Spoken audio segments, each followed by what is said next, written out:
Top 10 fascinating facts about the International Space Station. Number 10. Trampolines in space. Could the US use trampolines to send astronauts into space? This was the suggestion of Dmitry Rogozin, Russia's Deputy Prime Minister. How did this bizarre proposal come about? The ISS is owned jointly by the United States, Russia, Canada, Japan, and several European countries. Each country owns part of the station, with the Europeans collectively owning a section.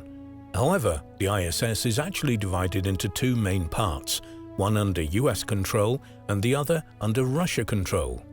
Unfortunately, politics reared its ugly head in 2014. The US imposed sanctions on Russia and broke off relations with the Russian equivalent of NASA, Roscosmos. This wouldn't have been a headache if the US hadn't scrapped its space shuttles and therefore is unable to get its astronauts to or from the ISS by itself. Instead, America relies solely on Russian launches, and if the politics deteriorate, the US astronauts on the ISS could find themselves stranded, and Russia could take full control of the station.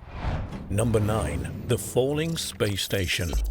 Though the ISS astronauts float around their home, it's not entirely right to call that zero gravity.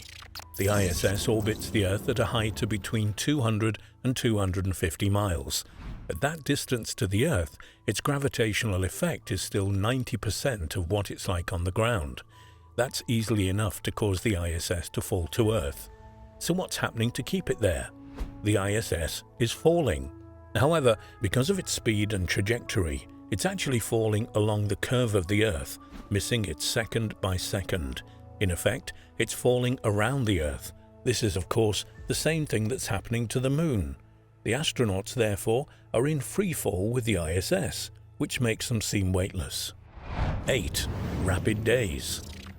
The astronauts on the International Space Station can see this clearly, though here on Earth we only experience it as either dawn or dusk. Because the ISS orbits the Earth every 90 minutes, they experience both sunrise and sunset 16 times a day. This means that an astronaut on the ISS experiences 5,840 sunrises and sunsets a year, whereas we just get a measly 365. Number 7. Toilet wars. In the early days, astronauts and cosmonauts on the International Space Station shared everything: food, equipment, and facilities, including toilets. Around 2003, Russia decided to charge other nations for use of the Russian equipment and facilities. In retaliation, the other nations began billing Russia for the same. By 2005, Russia put in bills for transporting American astronauts to the ISS. And in this strange and utterly puerile game of ping-pong, the US banned the Russians from using anything that belonged to the US, including going for a pee.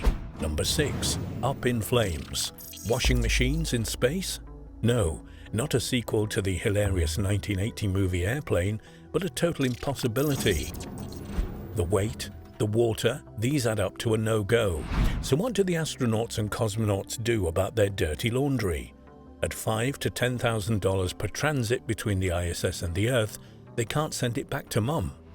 And space may be immense outside, but it's very limited inside the ISS, so they just burn their dirty clothes. So how is it they don't end up in the altogether? Well, first, in their temperature and humidity-controlled environment, they simply don't sweat as much as we tend to do here on Earth. Also, they move by floating around, which evidently is less energetic. And since everything up there is sterile, they don't get dirty either. Therefore, they only change their clothes once or twice a week.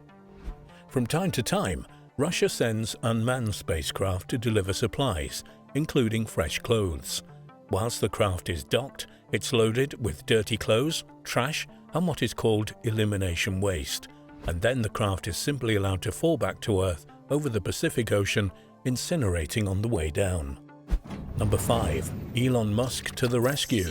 We've already mentioned that since the US sanctions and the cancellation of the Space Shuttle program, Mother Russia now holds all the cards as regards to the International Space Station. It can't actually ban any other nation from the ISS, but it could be awkward. Awkwardness can usually be overcome by careful diplomacy. But one thing that could cause grave difficulties to the ISS is that Russia is planning to stop its ISS space program by 2020. In 2014, Dmitry Rogozin, Russia's sarcastic deputy prime minister, stated that their resources are to be spent on other space activities. The US is very disappointed about this, as it wished to continue sending astronauts to the ISS until at least 2024. Unfortunately, without being able to hitch a lift from Russian spacecraft, this is a no-go.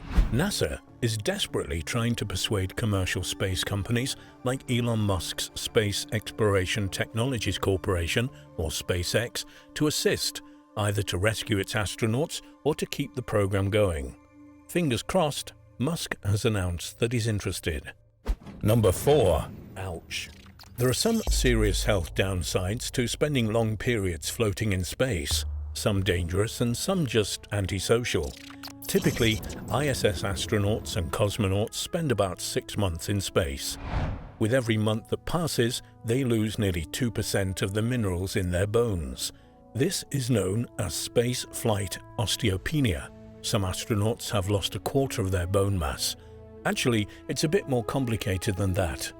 Bone remodels in response to stress, so areas under stress in space become more denser and those problems experiencing low stress become less dense.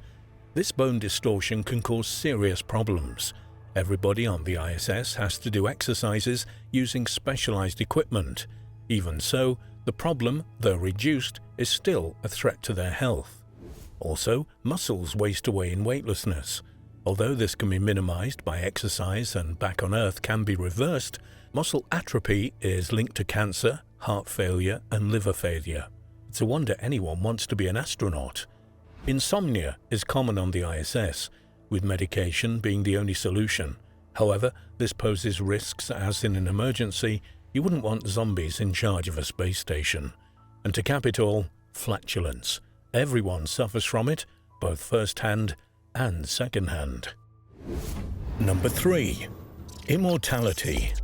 In 2008, Richard Garriott paid $30 million to become the first private citizen to visit the International Space Station.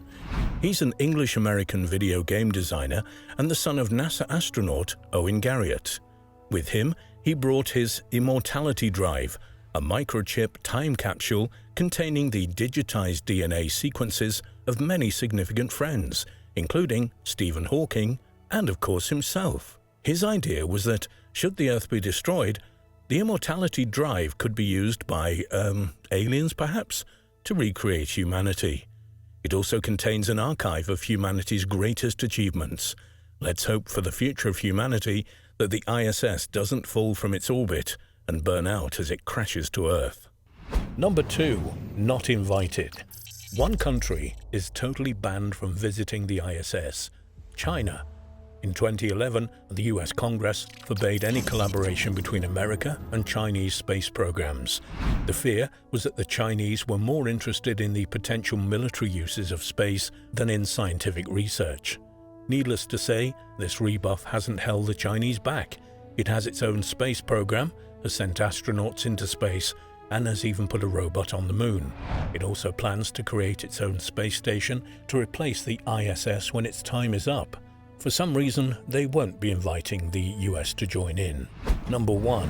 Teddy Bear's Picnic. Surprisingly, there are guns on the ISS. Each gun is capable of firing flares or rifle and shotgun rounds. These are supplied by Russia for their cosmonauts. They're not for defense up there though, unless there are concerns about extraterrestrials. It's because of an incident in 1965 when returning cosmonauts landing on the ground, not in the oceans as the Americans do, were attacked by aggressive bears. Understandably, they wished to avoid being the main course of a teddy bear's picnic.